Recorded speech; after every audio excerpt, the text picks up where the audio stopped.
Welcome all of U. അപ്പോൾ ഇന്ന് ഞാൻ എക്സ്പ്ലെയിൻ ചെയ്യാൻ പോകുന്നത് നമ്മുടെ 10th ഫസ്റ്റ് ചാപ്റ്റർ ഇംഗ്ലീഷിലെ ഒരു ഷോർട്ട് സ്റ്റോറിയാണ്. ഷോർട്ട് സ്റ്റോറിയുടെ പേരാണ് A very old man with enormous wings. നമ്മുടെ റൈറ്ററാണ് ഗബ്രിയേൽ ഗാർസിയ മാർക്വസ്. അപ്പോൾ നമ്മുടെ റൈറ്റർ അല്ലെങ്കിൽ ഓഥറിനെ കുറിച്ച് പറയുകയാണെങ്കിൽ ഒരു കൊളംബിയൻ നോവലിസ്റ്റാണ്. അതുപോലെ 20th സെഞ്ച്വറിയിലെ വൺ ഓഫ് ദി ഗ്രേറ്റസ്റ്റ് റൈറ്റേഴ്സാണ്. പിന്നെ നോബൽ പ്രൈസ് കിട്ടിയിട്ടുണ്ട് 1982. നോട്ടബിൾ വർക്ക്സ് ആയിട്ട് പറയുകയാണെങ്കിൽ love in the time of cholera, no one writes to the colonel, 100 years of solitude. പിന്നെ അതുപോലെ നമ്മുടെ ലാറ്റിൻ അമേരിക്കൻ റൈറ്റേഴ്സിലെ one of the best known റൈറ്ററാണ് ഗബ്രിയേൽ ഗാർസിയ. അപ്പോൾ ഇതിൻ്റെ ഒരു ഷോർട്ടായിട്ട് സമ്മറിയാണ് പറയുന്നത്. പെലായോ ഒരു ദിവസം തിരിച്ചു വരികയായിരുന്നു വീട്ടിലേക്ക്. അപ്പോൾ വീട്ടിലേക്ക് തിരിച്ചു വരുമ്പോൾ എന്തോ ഒരു സാധനം ഇളകുന്നത് കണ്ടു. അപ്പോൾ അടുത്തേക്ക് ചെന്ന് നോക്കിയപ്പോഴാണ് മനസ്സിലായത് അതൊരു ഓൾഡ് മാനാണ്. അപ്പോൾ ഓൾഡ് മാൻ്റെ പ്രത്യേകത എന്തായിരുന്നു വെച്ചാൽ വലിയ ചിറകുകളുണ്ടായിരുന്നു. അപ്പോൾ ആ വിങ്സ് കാരണം അല്ലെങ്കിൽ ആ ചിറകുകൾ കാരണം ആ ഒരു ഓൾഡ് മാനെ നീറ്റ് നിൽക്കാൻ തന്നെ വളരെ ബുദ്ധിമുട്ടായിരുന്നു. കാരണം മണ്ണിൽ പെനഞ്ഞ് കിടക്കുകയായിരുന്നു. അപ്പോൾ പെലായോയ്ക്ക് ചെറിയൊരു പേടി. കാരണം ഒരു മനുഷ്യനാണോ വെച്ചാൽ മനുഷ്യനാണ്, പക്ഷേ ചിറകുകളുണ്ട്. അപ്പോൾ പെലായോ വൈഫായ എലിസൻറ്റേനെ പോയി വിളിച്ചു കൊണ്ടുവരികയാണ്. അപ്പോൾ എലിസൻറ്റ അവരുടെ മകന് പനിയായിരുന്നു. അപ്പോൾ തലയിൽ നെറ്റിയിൽ തുണി നനച്ചിടുകയായിരുന്നു. അപ്പോൾ അവിടുന്ന് വന്ന് അത് കഴിഞ്ഞ് അവർ രണ്ടാളും കൂടി അത് നോക്കുന്ന സമയത്താണ് അവർക്ക് മനസ്സിലാവുന്നത് ആ ഒരു ഓൾഡ് മാൻ എന്താണ്, തലയിൽ മുടിയില്ല, അതുപോലെ കുറച്ച് പല്ലുകളുള്ളൂ.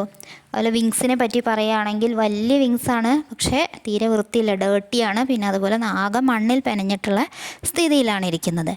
അപ്പോൾ നമ്മുടെ ഓൾഡ് മാനോട് സംസാരിക്കാൻ നോക്കുകയാണ് പെലായോ എലിസൻറ്റയും, മീൻസ് ഹസ്ബൻഡും വൈഫും. പക്ഷെ സംസാരിക്കാൻ നോക്കുമ്പോൾ നമ്മുടെ ഓൾഡ് മാൻ അല്ലെങ്കിൽ ഏഞ്ചൽ എന്തോ വേറൊരു ലാംഗ്വേജിലാണ് സംസാരിക്കുന്നത്. അപ്പോൾ ഡിഫറെൻറ്റ് ഡയലക്റ്റ് എന്നാണ് അതിനെ പറഞ്ഞിരിക്കുന്നത്. അപ്പോൾ ഒരു നെയ്ബർ അല്ലെങ്കിൽ അയൽവാസിയായ ഒരു സ്ത്രീ വന്നിട്ട് ഇവരോട് പറയുകയാണ് അതൊരു ഏഞ്ചലാണെന്ന്. അങ്ങനെയാണ് ഇവർക്ക് ഏഞ്ചലാണെന്ന് മനസ്സിലാവുന്നത്. അപ്പോൾ പെലായോ ഈ ഒരു ഏഞ്ചലിനെ അല്ലെങ്കിൽ ഓൾഡ് മാനിനെ ചിക്കൺ കൂപ്പ് അല്ലെങ്കിൽ കോഴിക്കൂട്ടിൽ പൂട്ടിയിടുകയാണ്.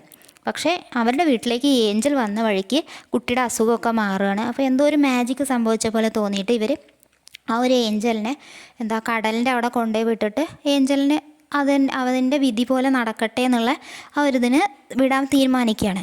പക്ഷേ അതേ സമയത്താണ് ഇവർ പുറത്ത് വന്ന് നോക്കുമ്പോൾ എല്ലാവരും ഏഞ്ചലിൻ്റെ ഒപ്പം കളിക്കുകയാണ്, ആൾക്കാരെല്ലാവരും. അപ്പോൾ വലിയൊരു ജനക്കൂട്ടമുണ്ട്. അപ്പോൾ ആ ജനക്കൂട്ടത്തിനെ തിരിച്ചയക്കാൻ വേണ്ടിയിട്ട് ഇവർക്ക് പോലീസിനെയൊക്കെ വിളിക്കേണ്ടി വരികയാണ്.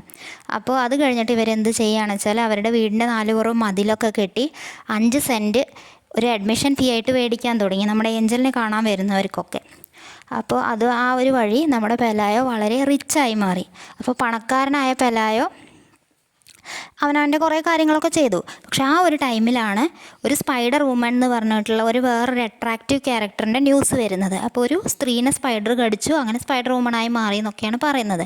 അപ്പോൾ ആ ഒരു സ്പൈഡർ വുമനെ കാണാനുള്ള അഡ്മിഷൻ ഫീ നമ്മുടെ ഏഞ്ചലിനെ കാണാനുള്ള അഡ്മിഷൻ ഫീനെക്കാട്ടിലും കുറവായിരുന്നു. അതുകൊണ്ട് തന്നെ എല്ലാവരും ഏഞ്ചലിനെ കാണാൻ വരുന്നവരെല്ലാവരും നേരെ വഴി തിരിച്ച് നമ്മുടെ സ്പൈഡർ വുമണിനെ കാണാൻ പോയി തുടങ്ങി. പക്ഷെ ആ ടൈം കൊണ്ട് തന്നെ നമ്മുടെ പെലായോ വളരെ റിച്ചായിട്ട് ഒരു 2 നില വീട്, അതുപോലെ വീടിന് ബാൽക്കണീസ് ഉണ്ടായിരുന്നു, ഗാർഡൻസ്, പൂന്തോട്ടങ്ങൾ ഉണ്ടായിരുന്നു. അങ്ങനെ ആ ഒരു രീതിയിൽ നല്ല സെറ്റപ്പിലാണ് ജീവിച്ചിരുന്നത്. അതുപോലെ തന്നെ പെലായോൻ്റെ വൈഫായ എലിസൻറ്റ നല്ല റിച്ച് ആയിട്ടുള്ള ക്ലോത്ത്സ്, മീൻസ് ആ ഒരു ലൈഫ് സ്റ്റൈൽ തന്നെ മാറി മറിഞ്ഞു എന്നാണ് പറയുന്നത്. പക്ഷെ ആ ഒരു ടൈമിൽ ചിക്കൺ കൂപ്പിന് മാത്രം അവർ ഒരു അറ്റൻഷനും അല്ലെങ്കിൽ ഒരു ശ്രദ്ധയും കൊടുത്തിരുന്നില്ല. കോഴിക്കോട് അതുപോലെ തന്നെ ഉണ്ടായിരുന്നു. അപ്പോൾ ആദ്യമൊക്കെ ഈ കുട്ടി ചെറുതാവുമ്പോൾ ഈ കുട്ടിക്ക് ആദ്യത്തെ പല്ല് വരുന്ന ടൈം വരെ അല്ലെങ്കിൽ 1 വയസ്സ് വരെ ഇവർ കുട്ടി ആ കോഴിക്കോട് വരെ പോകരുത് എന്നുള്ളത് നല്ല ശ്രദ്ധിച്ചിരുന്നു. പക്ഷേ സെക്കൻഡ് ടീത്ത് വന്ന ടൈം തൊട്ടിട്ട് പിന്നെ അല്ലെങ്കിൽ നടക്കാൻ തുടങ്ങിയ ടൈം തൊട്ടിട്ട് പിന്നെ വലിയ ശ്രദ്ധയൊന്നും ഉണ്ടായിരുന്നില്ല. അങ്ങനെ ഈ കുട്ടി കോഴിക്കോടിൻ്റെ ഉള്ളിൽ കയറി ഈ ഏഞ്ചലിൻ്റെ ഒപ്പം കളിക്കാനൊക്കെ തുടങ്ങി. അങ്ങനെ കുട്ടിക്ക് അസുഖം വന്നു. അതേ ടൈമിൽ ഏഞ്ചലിനും അസുഖം പിടിച്ചു. ഈ കുട്ടീനെ കാണാൻ ഡോക്ടർ വരുന്നുണ്ട്. അപ്പോൾ ഡോക്ടർ ഈ ഒരു ഏഞ്ചലിനെ കാണുന്നൊക്കെ ഉണ്ട്. പക്ഷേ ഡോക്ടർ വലിയൊരു ശ്രദ്ധയൊന്നും കൊടുക്കുന്നില്ല. അപ്പോൾ ആ ടൈമിൽ നമ്മുടെ പെലായോ ആകെ ചെയ്യുന്നത് എന്താണെന്ന് വെച്ചാൽ നമ്മുടെ ഏഞ്ചലിന് ഒരു ബ്ലാങ്കറ്റ് ഇട്ട് കൊടുക്കുകയാണ് തണുക്കണതിന്. അപ്പോൾ തണുപ്പിൽ നിന്ന് രക്ഷയ്ക്കുള്ളൊരു ബ്ലാങ്കറ്റ് മാത്രം. അത് കഴിഞ്ഞ് കുറച്ച് ദിവസം കഴിയുമ്പോൾ നമ്മുടെ ഏഞ്ചൽ ഫുള്ളി റിക്കവറായിട്ട് പറന്നു പോവുകയാണ്. അതാണ് നമ്മുടെ സ്റ്റോറി.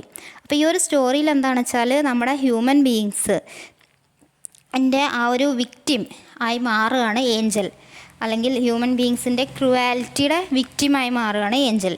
അതാണ് ഇതിൽ മെയിനായിട്ട് നമുക്ക് പറയാനുള്ളൊരു മോറൽ.